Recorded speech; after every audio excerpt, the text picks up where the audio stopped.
hour when you don't want to. That's what that means for me now. So I should probably change that. I should think about changing that actually. Yeah, yeah. Oh man, I was enjoying myself. A little monologue. Yeah.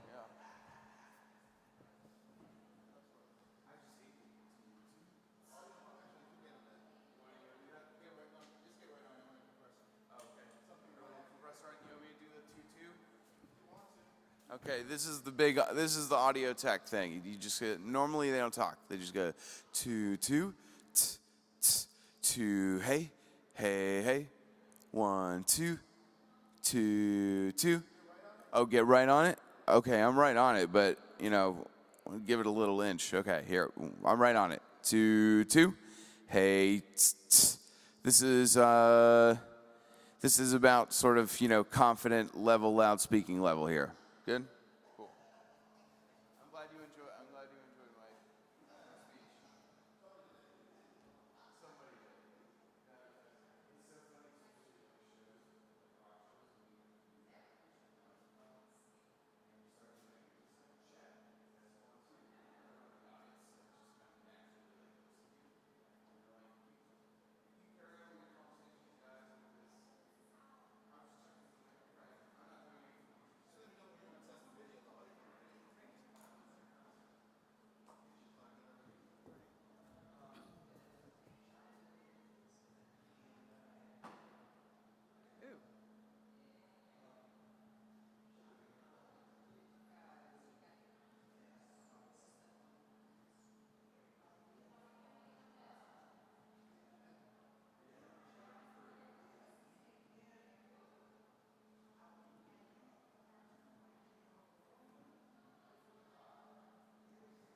Okay, it's on.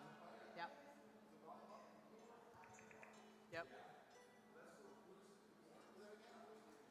Start it again? As artists, even in a symbolic way, how can we creatively Okay. Yep. This.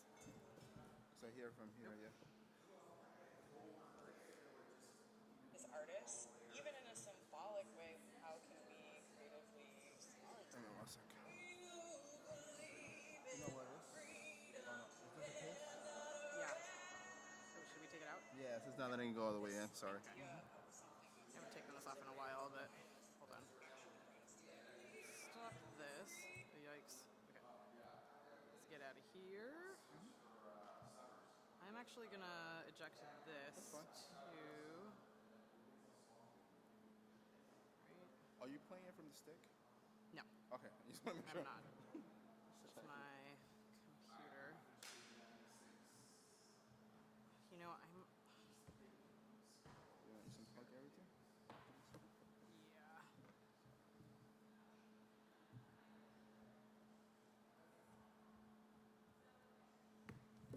Ha. Yeah, that's it. All right. That should be fine. I'm gonna do that.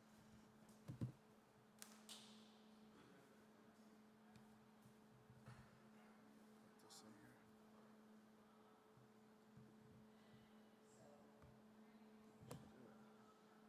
Hey, one more time.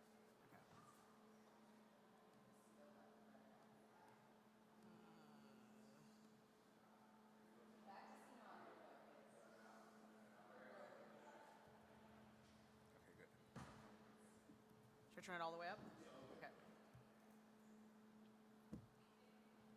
As artists, even in a symbolic way, how can we creatively respond?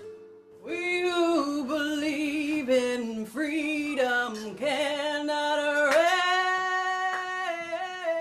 This idea of something that's trying to separate us and divide us has actually brought us together. Believe in freedom cannot rest until it's found.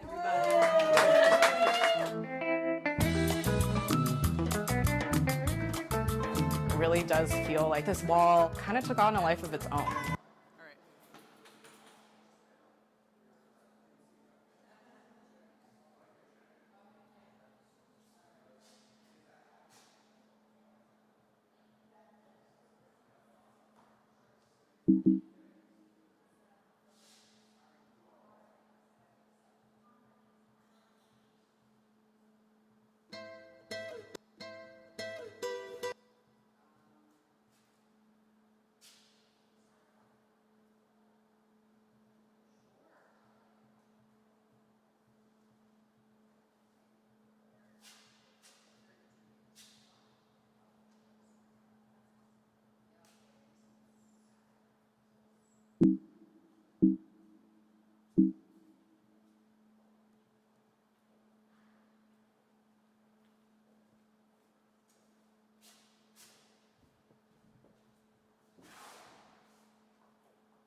just gonna have to,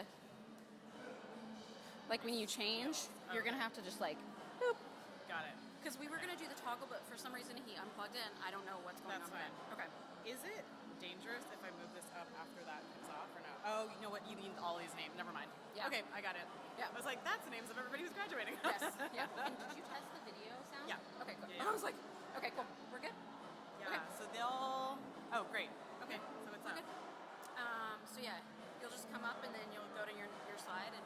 Great. Okay. Sounds Cool. good.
Hello, hello. If there are any students or faculty still down here, please make your way to the rotunda so we can start the procession.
Good morning, everybody.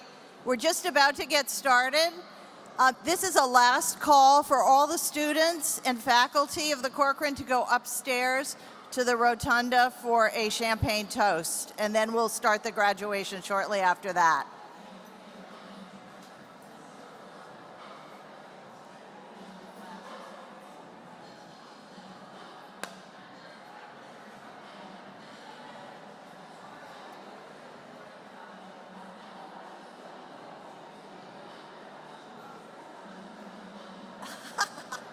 Thank you. Who wrote that?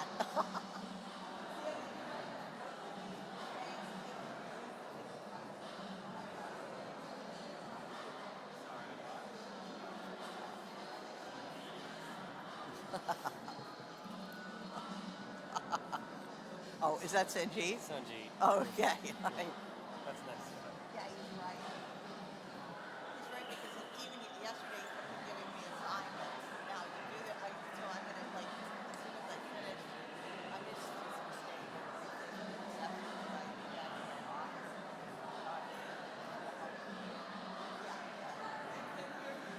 all right. I don't think it is it. Before you do it, let me go tell the DJ to shut off. Look.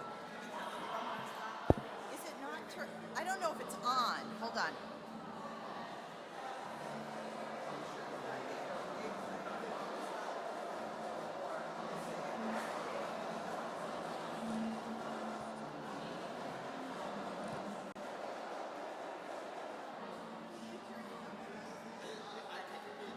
Oh, that's what it is. Okay.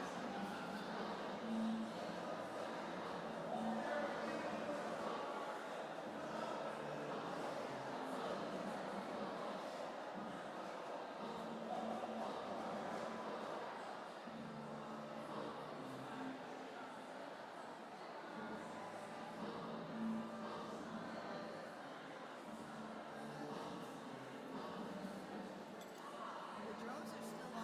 Okay, turn it on. Okay, now I hope you can hear me. Students and faculty of the Corcoran, please be sure go upstairs so we can start the graduation ceremony. It begins with a champagne toast to all the students, so you don't want to miss that.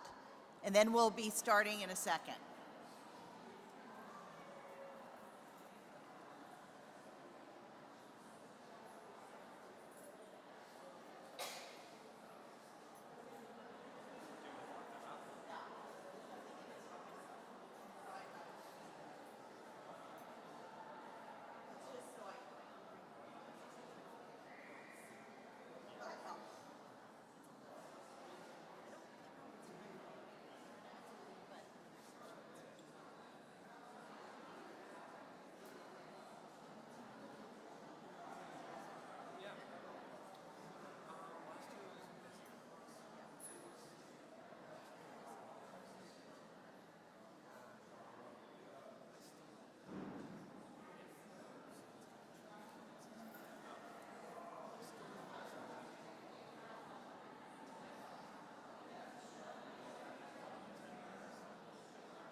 start what?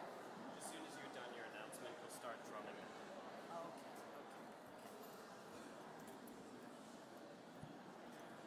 Good morning, everybody. Please take your seats. I'm Kim Rice, the Assistant Director for Academic Affairs at the Corcoran, and welcome to the 2017 Corcoran graduation. Yay. Yay.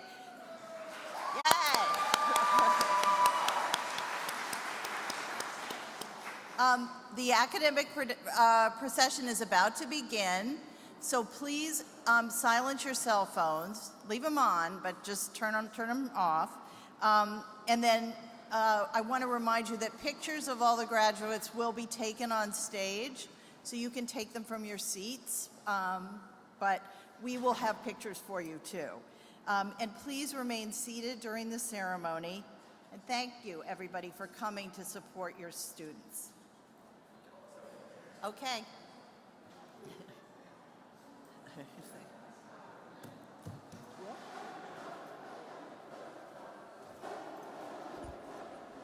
Sorry about that. Okay. Who's got the mace? Sanji? Okay.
You're next.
I feel like little Lord Fauntleroy in this get-up.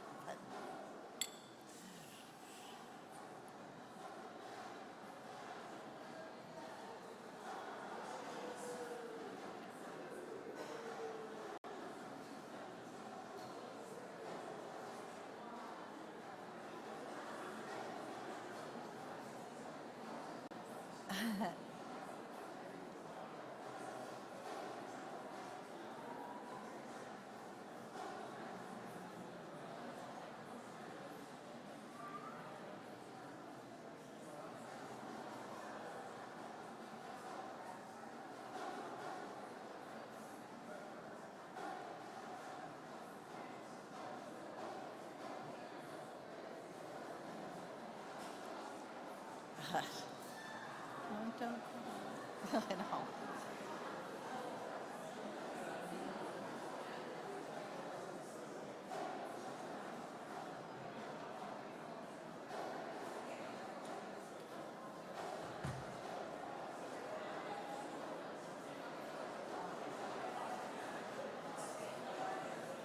Mouth?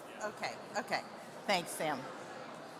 Okay, everybody, please be seated, faculty and students. And now I would like to welcome everybody and to introduce Sanjit Sethi, the director of the Corcoran School of the Arts and Design at the George Washington University, to offer some welcoming remarks. Sanjit.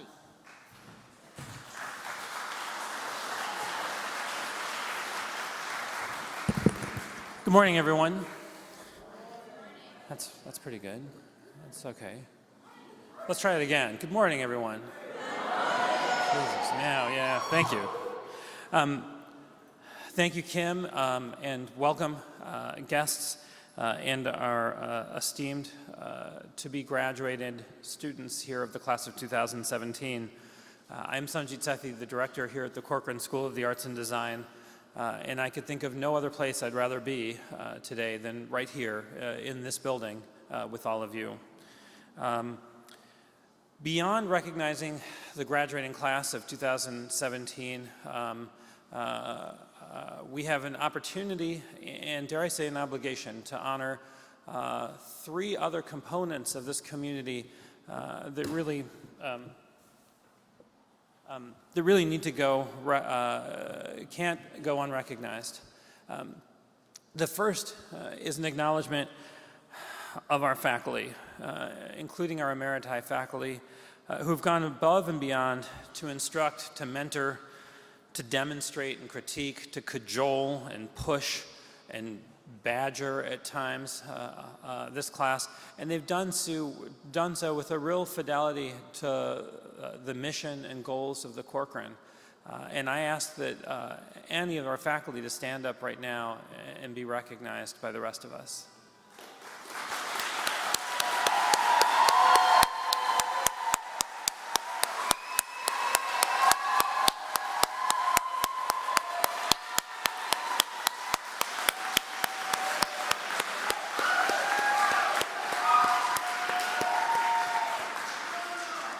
You're applauding a lot, but not all of them have turned in their grades yet. I'm just saying.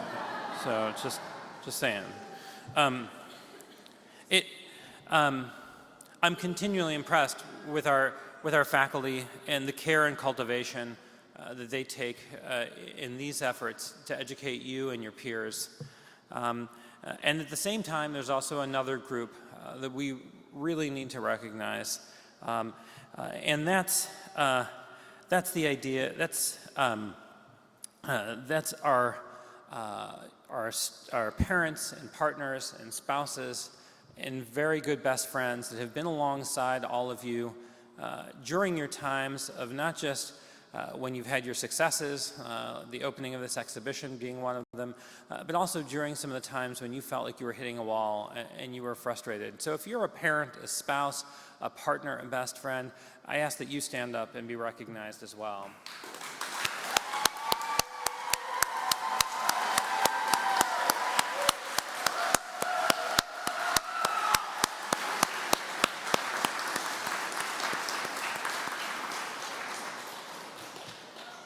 Lastly,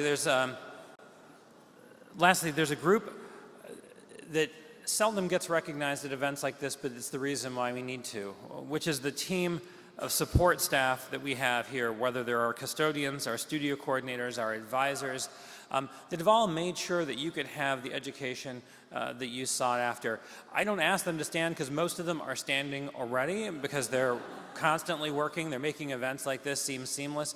But if they could gesticulate wildly, and we can recognize them too.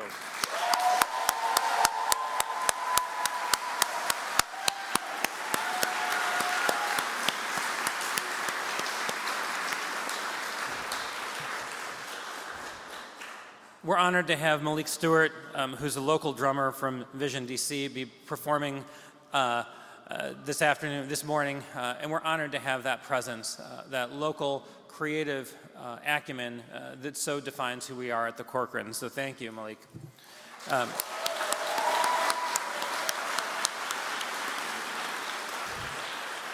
The Corcoran is a community that comes together and supports each other. And with that in mind, I'm reminded of the quote that history is made by people who show up. And I think if that's the case, I think the class of 2017 is going to make a lot of history. This class has been marked by a passion, by tenacity and verve, by the desire to see the world in a different way. This is a class that has seen significant changes over the past years that they've been at the Corcoran, both locally, institutionally, nationally, and globally. These challenges and changes have been both remarkable and confounding. We have seen a new neighbor move in 2 buildings away, and I will say most of our students have expressed their opinions about that in their own special way. In thinking about our next door neighbor, I think it's worth returning to what William Wilson Corcoran said about the founding of the Corcoran. He saw it as a place dedicated to art and to be used solely for the purpose of encouraging American genius. This idea, this encouragement of American genius, is an active process. It's not a passive one. It requires care, it requires mentorship, it requires cultivation, and it requires the celebration of creativity in all its forms. And it requires a fidelity to the embrace of different points of view. The Corcoran has an obligation to support this idea of American genius, and you, as about to be graduates of this community, have a particular responsibility with that. American genius is not a homogeneous genius. It's a complex genius made up of many different parts and many different voices. It's a gay and straight, male and female genius. It's a transgender, legal, undocumented, Muslim, Christian, Jewish, black, white, brown genius. It's a genius that we have an obligation as a community to support and cultivate through a lifetime of our creative practice. Our students that have worked hard and honed skills and experienced failures, and they've also seen that indelible spark when something really connects. One place that all the graduates can see that creativity in living form is in the documents they'll receive today. These artistic licenses have been made by faculty and students with care and attention and with a fidelity to making sure it's meaningful and living to you and not simply a piece of paper. A few days ago, I was in my office and I signed these documents, and the feel of the paper, the sense of the text was remarkable. They're documents that are truly living. It's fitting to have this ceremony here in this building. Despite our onslaught of renovation, it's filled with work of our graduating students. This next generation of artists, designers, and cultural leaders. And I encourage all of you to look at this exhibition one last time as you connect with your families and friends. To the class of 2017, I leave you with 5 questions. How will you keep that drive to make your work? How will you stay active in the Corcoran community? In what way will you support your fellow classmates as they experience their own challenges and trials? How will you build on the skills you've learned here to influence the world around you? And how will you continue to lead a poetic life? We at the Corcoran, your faculty and staff and mentors, will continue to help you address these questions in the years ahead. Thank you and congratulations.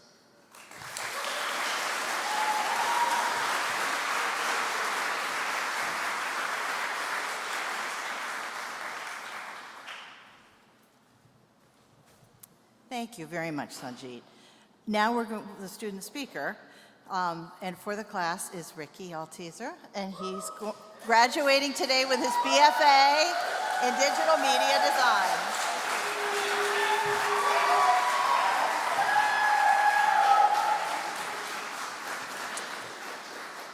Hi. like to take a minute and recognize this place and celebrate these people and reflect on this moment. So I came to the Corcoran a little later than most of you. As a transfer student, I remember showing up here for the first day, visiting here to see if this would be my new academic home. I remember walking down the street. It was this chilly spring, very gray morning, and I saw the 17th Street entrance, and there's the sleeping lions and the staircase, those big doors, and the words over the door that says, dedicated to art. And by coincidence, it was the same morning that I opened my phone, and in the morning when I woke up, I saw that this place would be acquired and combined with GW. And that's when I learned that I would be a Corcoran Legacy student. So I decided to join, and so I remember another spring morning, 1 year later. It was one of those days where every surface around the Corcoran Georgetown building was covered in that green, like stringy moss, stringy like pollen falling from the oak trees. And it was a crazy morning.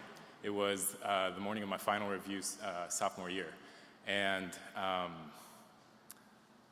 this is the day that you put out all your work from the semester and your faculty are there. And my faculty were very direct about my weaknesses. They looked at all of my work and they saw my good enough, and they knew it wasn't as good as it could be. During our years here, I'm sure we've each had moments like these.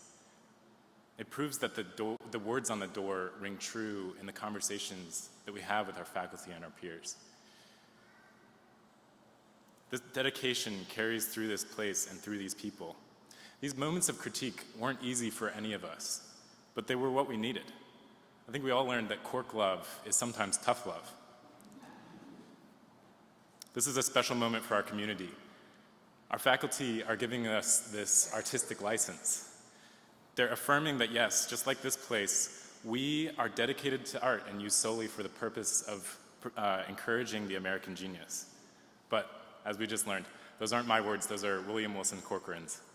I've heard those words, and I've always wondered what William Wilson Corcoran meant when he said those. I recently Googled him and learned how he used his wealth to build this museum and pave the way for this school. But I also learned that he gained his wealth as a banker. He brokered war bonds in the Mexican-American War. He sided with the Confederate South in the Civil War. From that, we can infer what his idea of the American genius might have been. Who that term excluded and who that included. And the America that genius, his idea of the American genius, was intended to create. But the Corcoran legacy didn't end there. Each generation of artists, designers, and photographers have come into this place to redefine how that American genius expresses itself. You might be a Corcoran legacy student, but you carry the legacy of all of the people who have dedicated their time, money, and labor to art in this place. And through your work now, you continue to redefine Mr. Corcoran's words. So let's not be satisfied with the previous definitions of what that is. But truth being told, I'm preaching to the choir here because you're already doing that. So let's take this moment right now to think about that. I used to live on an intersection called Seven Corners. It got its name super literally. The road converges from 7 different directions into one place. And it's almost hilarious how hard it is to navigate this intersection. And like that, we're not starting our path along a linear line. It's more like 7 corners. Our path begins at an intersection. We're walking into the convergence of so many changing conditions: social, environmental, political, economic, technological. It's a complex world to enter as a creative person.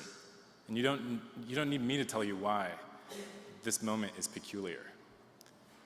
You see it. But if there's one thing we've learned about each other here, it's that we're a pretty active group of people. And we lead with what we do. We draw, we sculpt, we photograph. These verbs, they make us. When we critique, expose, respond, reform, reinterpret, reconnect, build, manipulate, distort, dissect, transpose, translate, contradict, inhabit, perform, protest, compose, clarify, complicate, listen, shout, interfere, exist, resist, and whatever other verbs you decide to do, you redefine the American genius.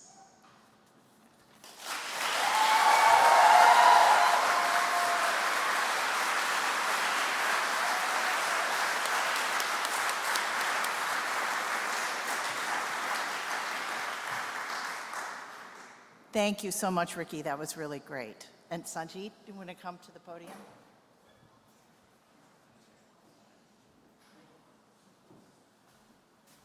Let's have another round of applause for Ricky's remarks.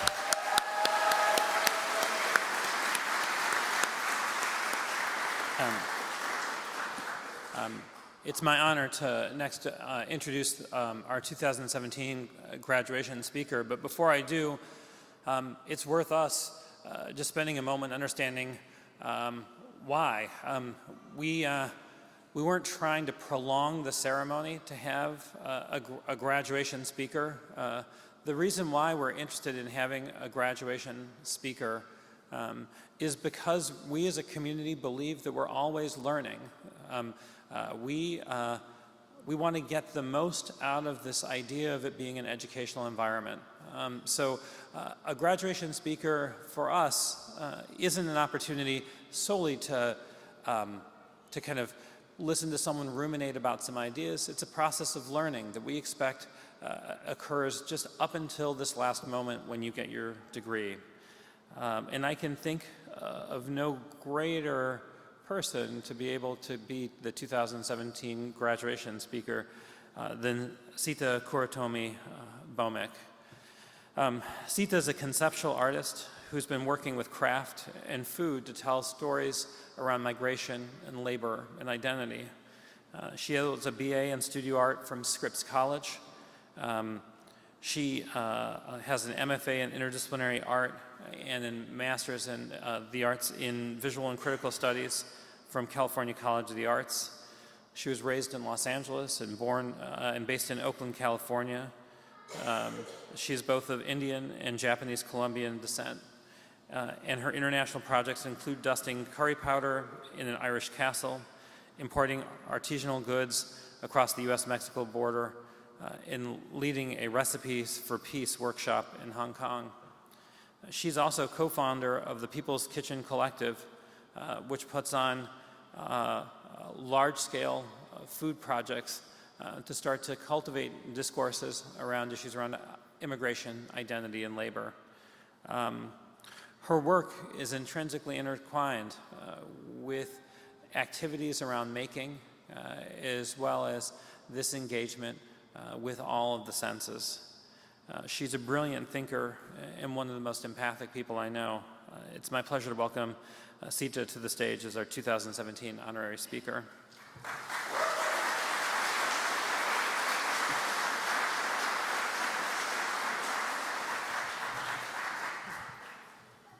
Thank you so much for having me, and thank you, Ricky, for your words as well. The most important events in our lives are celebrated together. Think of birthdays, weddings, graduations like this one. And that is because there's power in shared experience, of rituals, of the creation of a collective memory. And this moment is, in fact, all about you, so congratulations. But the best part is that you are not here alone. And for each of you, there is someone or many someones who have made this moment possible. These are people who have seen your darkness and celebrate your light. Perhaps they have disagreed with you, challenged you, but they have held you. And so I'd love for you to think of those people right now, maybe just one of the many. Perhaps they're an ancestor, a sibling, a partner, a friend, a professor, a mentor, a colleague. Whether or not they're physically in this room, if you can just think of their name. So I'm going to count down from 3. 3, 2, 1. And when I get to 1, I want all of us to say that person's name out loud to make sure that they're here with us in this space. Ready? Okay. 3, 2, 1. Yes. Let's do it again. All right. 3, 2, 1. Yes. So thank you for doing that. As Sanjit mentioned, I am a conceptual artist, and I'm working in social practices. And as a co-founder of the People's Kitchen Collective, we often begin our meals by asking guests to bring their ancestors into the room with us. Why? Because we are proof of their resilience, of their will to survive. And in the face of enslavement, famine, war, if we exist, we did not arrive at this moment alone. And that is one of the reasons as an artist that I choose to work in collaboration. These are my collaborators, Jocelyn Jackson and Saqib Kaval of the People's Kitchen Collective, and we are based in Oakland, California. Come out and visit us. We also travel a bit, so we hope to see you. And we are a radical hospitality project that uses food as agents of social change. It's really not about the food, it's about people, it's about justice, it's about so many more things, but food is one of the tools in our toolkit, just as art is one of the tools in our toolkit. We produce community meals in warehouses, museums, and public spaces. And in addition to People's Kitchen Collective, I also have an independent, or I would call interdependent practice that uses craft and food to tell the stories of our migrations. So last year, before our current president was seen as a viable candidate for the Oval Office, I set out to create a border wall that existed only to be destroyed. The date of the exhibition had been scheduled to close just before the election, and I felt an obligation to address the harmful xenophobic rhetoric around immigration. I did not know, like many of you, that our president was to become president, but I did know that more people had been deported under President Obama, and that Clinton was also proposing a reinforcement of the border wall. And particularly as someone active, born and raised, working in California, border politics are a lived experience. I was also thinking of other border walls around the world, past, present, and proposed, and thinking about what it is that we can do to make sure that those proposals never become realities. It took these collaborators to make this project possible, an unlikely collection of DJs, cooks, piñata makers, graffiti artists.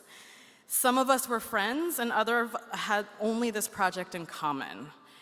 And out of this fantastic and unlikely group of people, we formed a family.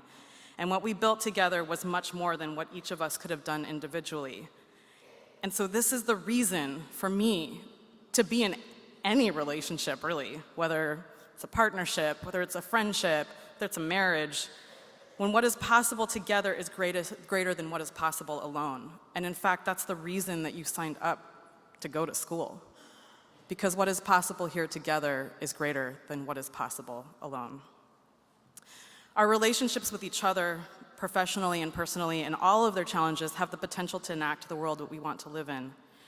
And when I think of the myth of the capital A artist, and I have to say, this, talk of American genius, I was really thinking about this hard because, this is a model of this long suffering, long celebrated, usually white male artist, right alone artist.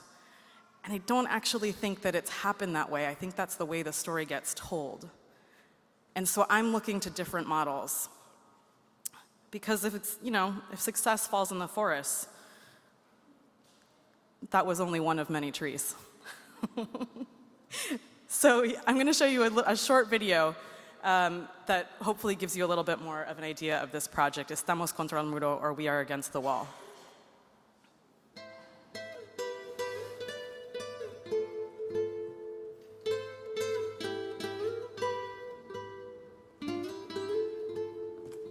as artists, even in a symbolic way, how can we creatively respond? We who believe in freedom cannot rest. This idea of something that's trying to separate us and divide us has actually brought us together. Believe in freedom cannot rest until it's found.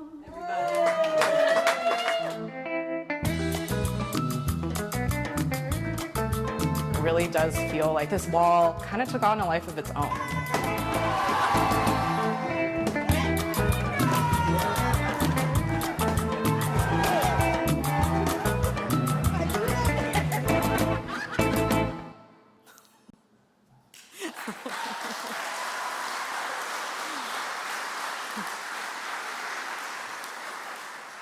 Thank you. That's a clip from a larger video that's available at KQED Arts. But hopefully it gives you just a little bit of just like how many people and how many parts and how much made this possible. I often tell students to be obsessed, to follow that thing that you do until 3 a.m., sometimes instead of your homework or your deadlines, that thing, right? Like that, what is that thing? And that is one of the beautiful things about art school, because I feel like so few fields celebrate obsession in that way. And for me, the obsessions that I had as a student remain constant, but their expression in my work shifted dramatically. I was trained as a photographer. I have a degree in photography and mixed media, but these questions of equality, race, representation, gender were always top of mind. So I pulled something out of the archives. This was my undergraduate project, which I actually have never put into slide form because this was done before digital cameras. These are actually like on slide films. And when I applied to school, we had to put the carousel in with the slide and send it off. And I'm just totally actually blown away by the similarity and the connection between the work then and the work now. Like it was actually a wall that you interacted with. So you look into the little slide loops and then you see these images in the corner. But, and fast forward, many years later, I'm still like putting things through walls.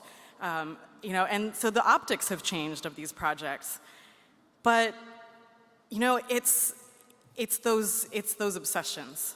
It's those obsessions that remain the same. I have a hard time sitting still. I'm always doing something, whether it's making a mess or making dinner.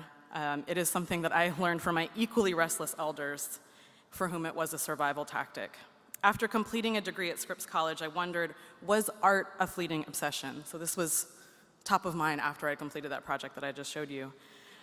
My bills didn't have time for such questions, so I went to work as an event producer, working primarily for magazines, traveling, the whole time being involved with small arts nonprofits like Kearney Street Workshop, taking classes, went back to community college to take up some of the things that I never got an opportunity to do while I was a full-time student. I did things I was terrified of, like taking performance classes and poetry classes. But that itch that you have to scratch, that thing called art, was still there. And one day I came home to my apartment to realize that it was almost uninhabitable. I had extended the entirety of an installation I was working on between the bathroom and the kitchen, and I couldn't actually cook a meal or go to the bathroom. And I realized it was time to go back to school. And so I went to graduate school at California College of the Arts, determined to leave my professional resume of event production behind me. And of course, now I make events as art. But the umbrella of my work is one that I see as decolonization. And what do I mean by this word? If colonization means an erasure of saying it does not matter that this was indigenous land, it did not matter that this was a working class neighborhood, a historically black community, colonialism seeks to erase everything except the memory of why it is that we dislike each other. So to me, colonialism means to ask questions and to remember towards new possibilities. In a highly recommended book called We Gonna Be All Right by Jeff Chang, he writes, progressives have to make people believe in a world they can't yet see. The other side just needs to maintain the bad old status quo. Cultural change precedes political change. There has to be a social imagination for what change can look like before we manifest it in our movements, our laws, our policies, and our judicial decisions. And this is one of art's greatest promises. And this is why your skills and your art, to quote the Black Salt Collective, your art is urgent. With every project, I ask myself and my collaborators, what is our power? I'm going to use the. What are our privileges? And as we come to this moment together, we each have different paths. For some, it was assumed that we would go to college. For others, it was a dream that we had to exercise every ounce of our imaginative power to make a reality. Some of us are here despite systems of capitalism, racism, patriarchy that would rather exclude us. At turns, we find painful reminders that these places were not meant for us, but we have arrived at this moment. And one of the questions I asked people in the Wall Project was, if you could build anything, what would it be? And one person responded, un puente, no barreras, a bridge, not barriers. And so I ask you to consider, when are we bridges, and what bridges do you need? And what doors do you need open for you? What doors can you open for others? What the world needs is your success more than anything. We all want your continued success. And as you ascend, keep in mind that when you open a door, you often have to step out of the way for both of you to get to the other side. This is what others have done for you. Power is a constant negotiation. Think back to the person who you thought of a few minutes ago, the person who meant so much to your own success. How are you this person for someone else in your life? Because this is how community is created. And not just any community, but one that enacts that world that we want to live in. Community and diversity are used as terms, I think, that unfortunately are thought of as this thing that's nice to have or that we should do. But I'm here to tell you that it is absolutely necessary for our survival. We cannot be here alone. So we are here together because of your brilliance, because of your hustle, because of your obsession, because of your criticality, because of your craft, because of your commitment, because of your inability to be normal. These are your skills. These are your superpowers. And these will help you realize your wildest imaginings. And one of the few promises I can make for you is that your creativity, when paired with empathy, accountability, is what the world so desperately needs. And I saw y'all up there in that rotunda toasting, so I know you know how to celebrate. And as you do, it is my joy and my humble honor to say congratulations to the class of 2017. Thank you.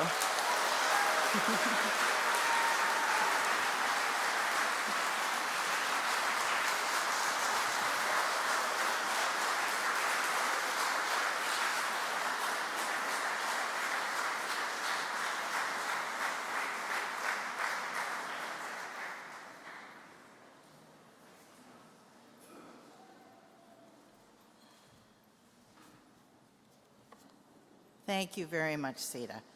At this time, I would like to invite each of the program heads to join me in their turn for the recognition of the Corcoran's class of 2017. The degrees are going to be awarded by George Washington University, of which the Corcoran is a part, but for today, the faculty of the Corcoran has prepared its own form of recognition for all of you, an official artistic license that is valid in perpetuity. So you are all set. We are going to begin with the candidates for the MA in Art Education. And Lisa Lipinski is going to join me in presenting the candidates for the degree. So if you're here, come up and give me each of you give me your card. I'll read your name and then cross over and Lisa will give you your license.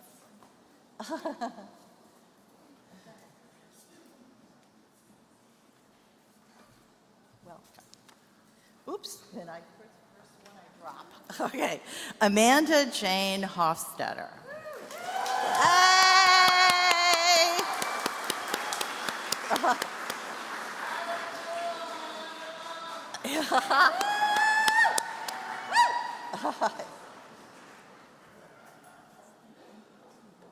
Oh, I'm sorry. Okay, thank you.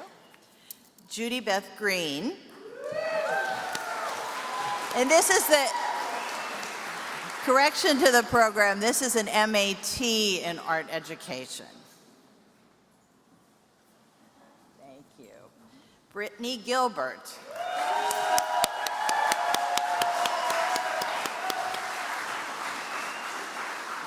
Carolyn Bowers Whitcar.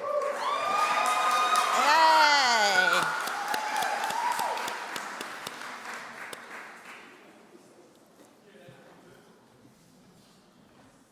Thank you, Lisa. Congratulations to the Masters in Teaching Art Education class of 2017. Susan Sterner, head of new media photojournalism, wearing a great hat.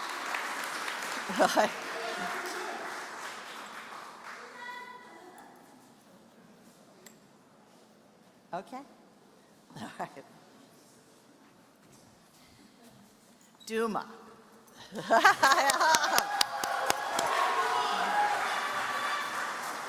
Daniel Martinez.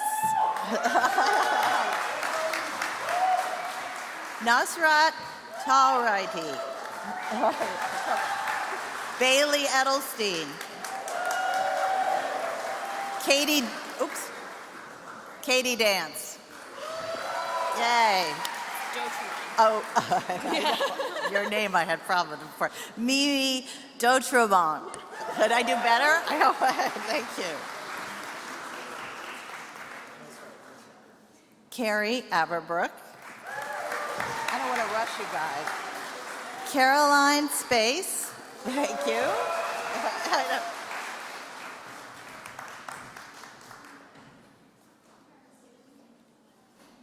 Sana Ula. Chris Zarkani.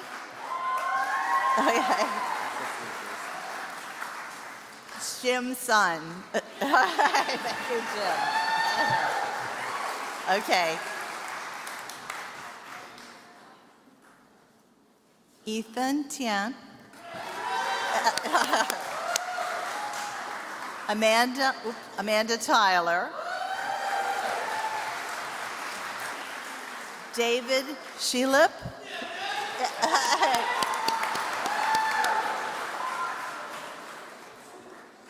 Kristen Adair.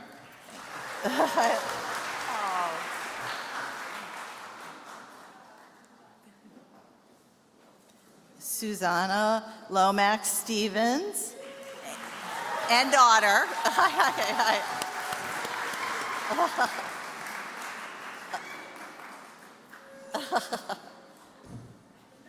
You look lovely.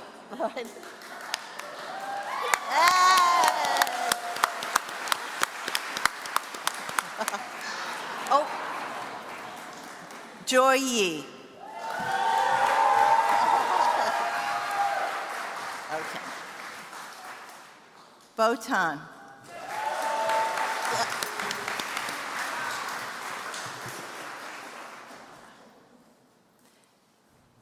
Congratulations to everyone who's completed their degrees in new media photojournalism.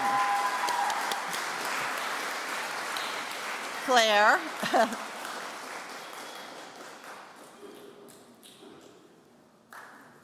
Okay.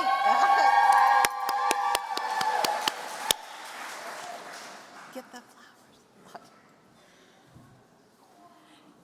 Tina Yao. Thank you. Thank you. Xian Wang. Thank you. Yi Li.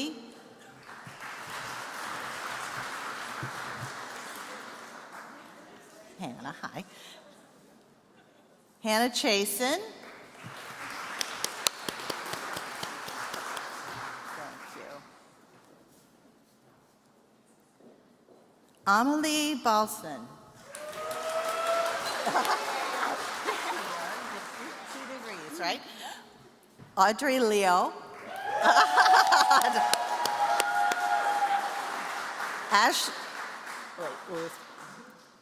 Ashley Sutukari. Right. You? Emily Lynn. Thank you. Samantha Lute Olson.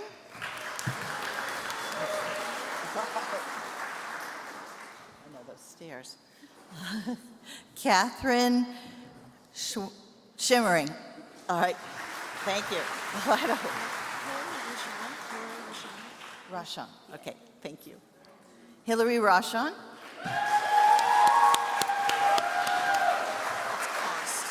Cost. Thank you.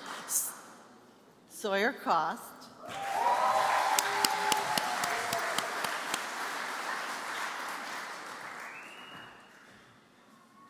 Duzu. D.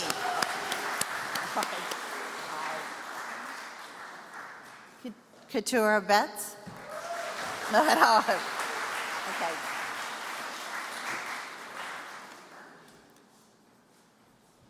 Congratulations to the class of 2017 in exhibition design.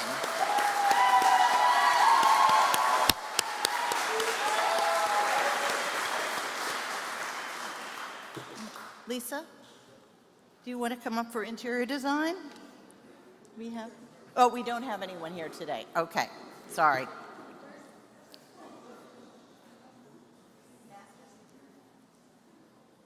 Okay. So Georgia, it's your turn. I know.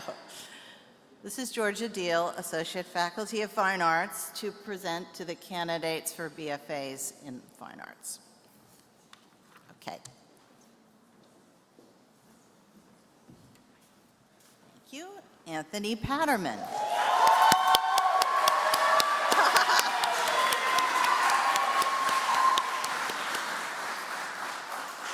Aurel Lizette Peckler.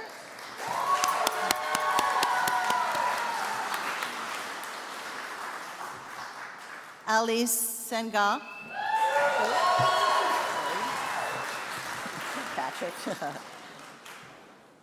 Patrick Quinn.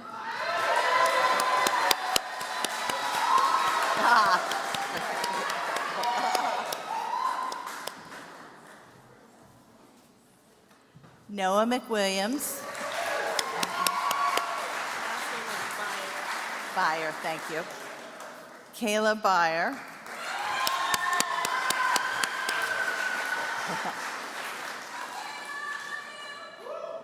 Jordan Shelton.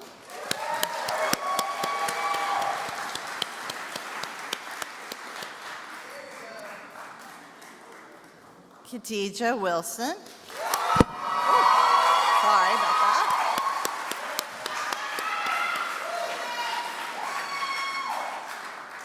Rachel Van Dyke. Thank you. I love your next. Yeah. Amber Boris. Is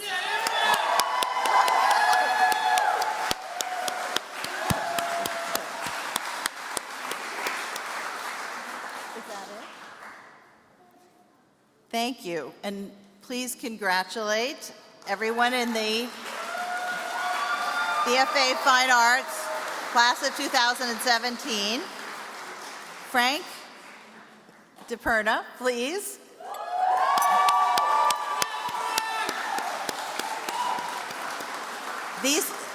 Frank is presenting for the BFA in photography, the BFA degrees in photojournalism, and the AFA degrees in photography.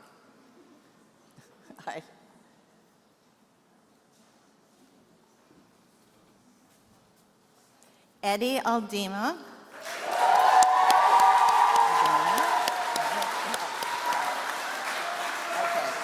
Jonathan. Jonathan Keith Fields.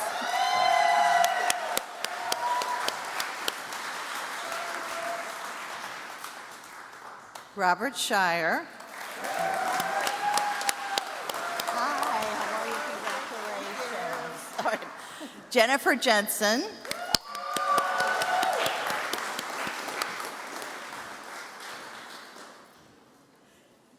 Victoria Sarno Jordan. Thank you. Wyatt Reed Westland.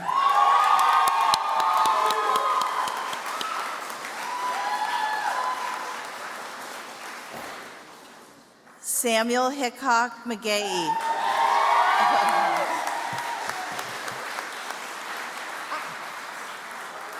Crystal Schmidt.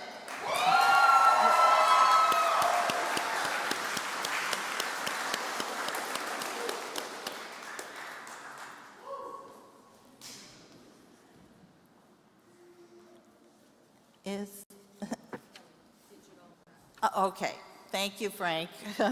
And so please congratulate everybody with a BFA in photography, BFA in photojournalism, and AFA in photography.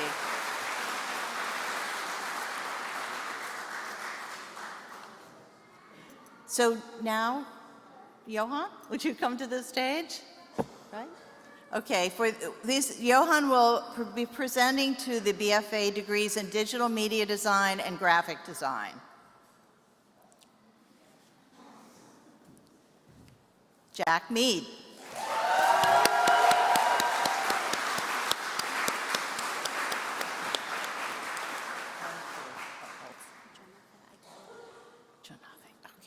Maria Janafe Ungila. I tried. Oh, good. Mark Robel.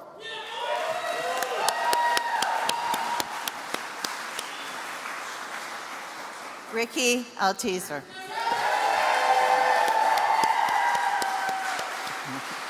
That's it. Congratulations to everybody in the class of 2017. Will you please rise and face the audience? And will everybody join me in congratulating the class of 2017?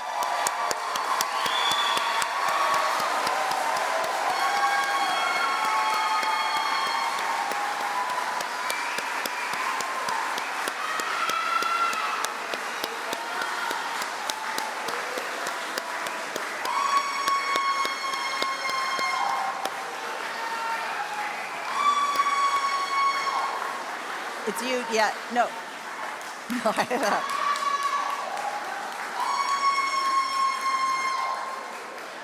Okay, thank you, everybody, and congratulations. This is a big day. So Sanjeet will come to the podium now to give us some closing remarks, and then we can party.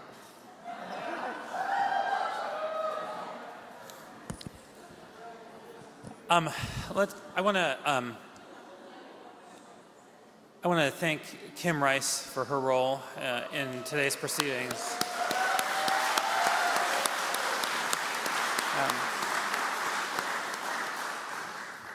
While the focus of today is about graduation, it's also worth remarking on two other things. And the first one is this year we end our inaugural year of having a William Wilson Corcoran visiting professor in community engaged practices. This year we've been fortunate to have the artist Mel Chin be with us, involved in a fantastic project called the Fundreds Reserve. I encourage you all to take a look at this, the last day of its installation up in the Rotunda Gallery, and understand some of his work that he's been doing involving issues around childhood-led contamination. During his time here, he's worked with students, both undergraduate and graduate, as well as over 40 different DC public schools and members of Congress, and starting to really push the idea of how creativity can drive social change within the context of environmental justice. Mel is all the way in the back. I spy him all the way in the back. If you could stand, Mel, and we could give you a round of applause.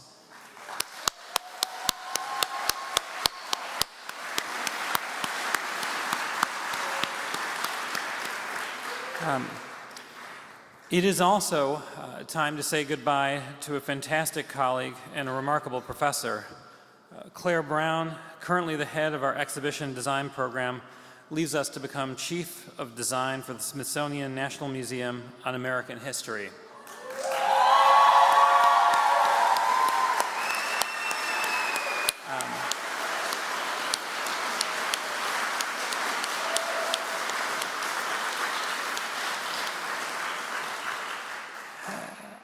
As one of the first people I met when I was interested in this beast called the Corcoran, she was a remarkable thought partner in understanding how it's possible to go ahead and build the Corcoran up in the future. Over the past 5 years, Claire has shaped and defined one of those remarkable programs of its kind in the United States. I take heart in knowing that she'll be a few blocks away and that she'll continue to be part of our community. I think we've got a gift for you, Claire, if you can come up.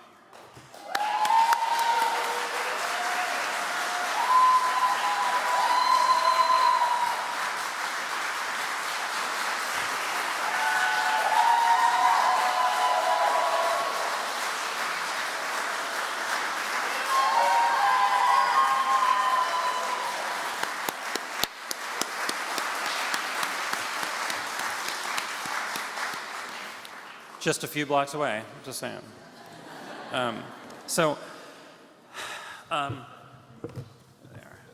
There's all sorts of stuff up here by the end of this stuff. So this is the artistic license. Ricky and Georgia and Carrie, can the three of you stand up too as the key drivers? And Mark, please, can you stand up? Thank you.